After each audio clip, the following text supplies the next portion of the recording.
Let us take this previous JEE Advanced question. Let x naught be the real number such that e power x naught plus x naught is equal to 0.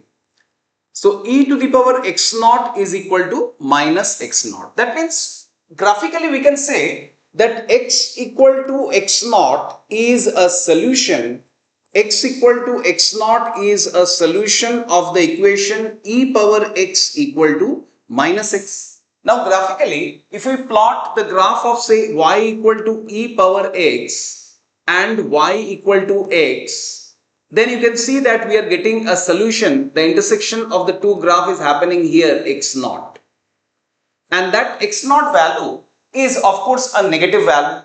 X naught value is a negative value because you see at -1, the minus x will be at 1, but e power x will be at 1 by e. So we can say that this x naught value is definitely lying between -1 and 0. So this is the range of x naught, or this is the interval in which x naught will definitely lie. That is -1 to 0, right? And it is a solution of this equation, and we got the interval in which it is lying. Now let us come to the problem. E power x naught is minus x naught, and a function for a given real number alpha, we are defining a function gx, which is equal to if we club these two terms and club these two terms, the first two term will be 3x common e power x plus 1 minus alpha common e power x plus x divided by 3 into e power x plus 1. So what is the function gx? If we split this up into 2, it will be x minus alpha into e power x plus x divided by 3 into e power x plus 1. This is the function gx. Okay. Now, 4 limits are given to us. Alpha equal to 2. For alpha equal to 2, actually 2 limits are given to us. Option A and option B is one question with 2 different answers, 0 and 1. And option C and option D is one more question with 2 different answers. So practically there are 2 problems in this question that we need to verify. So let us take the generalized limit. We need to find out limit.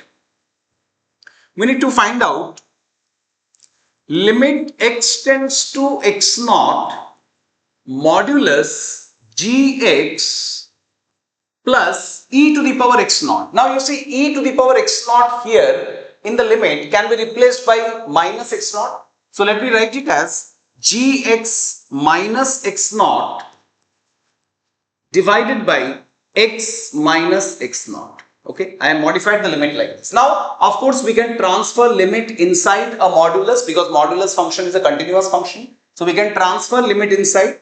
So let me write it as modulus of limit x tends to x naught gx. So let us substitute the function here. Gx is x minus x naught and minus alpha into e to the power x plus x divided by 3 into e to the power x plus 1 modulus divided by x minus x naught. So this is the problem now.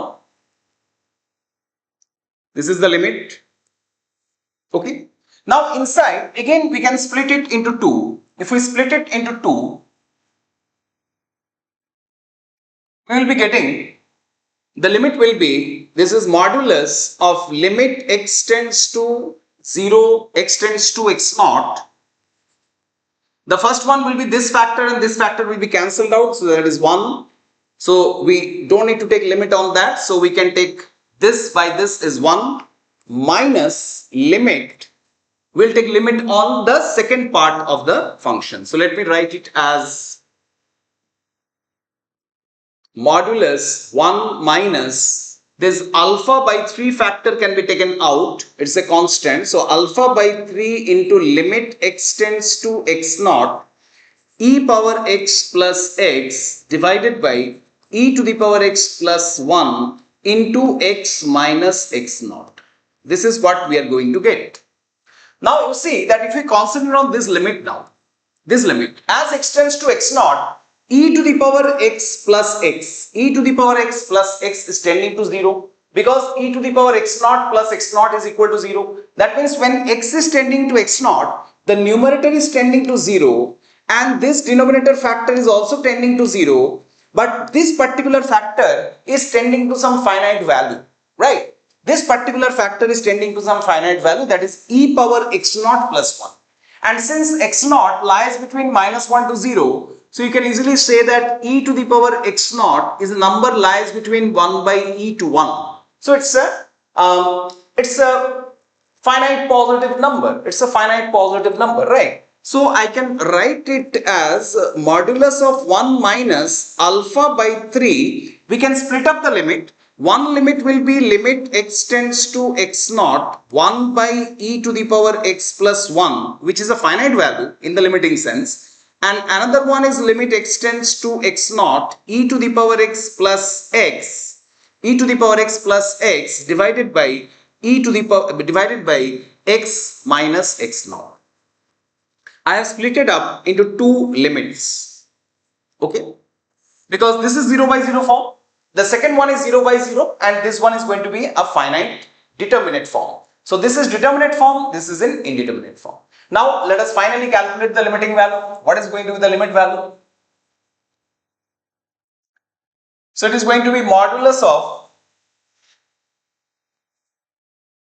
so it is modulus of 1 minus alpha by 3 into, for the first limit I can directly substitute x by x naught because this is determinate form. So it will be 1 by e to the power x naught plus 1 into, for the second one it is 0 by 0 form. So we can apply the L'Hopital rule of limit calculation, that is 0 by 0. So we will differentiate the numerator divided by differentiate the denominator.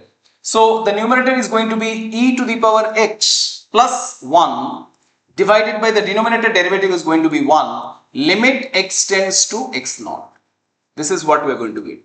Now you can see that this one, limit x tends to x naught, is same as e to the power x naught plus 1. So these two factors will be cancelled out, right? Here we will be replacing x by x naught. So e power x naught plus 1, e power x naught plus 1 cancels. So finally our limit answer is modulus of 1 minus alpha by 3. This is the final answer of this limit if we don't substitute alpha. Now if you check the option for alpha equal to 3, if I substitute alpha equal to 3 here, for alpha equal to 3, this limit is becoming equal to 0, right? So this option is going to be correct. For alpha equal to 3, 2 by 3 is not correct. And for alpha equal to 2, if we substitute alpha equal to 2, then you see that the limit will be 1 minus 2 by 3 mod, that is 1 by 3. So this option is correct, incorrect, and this is also incorrect. So only option C is correct.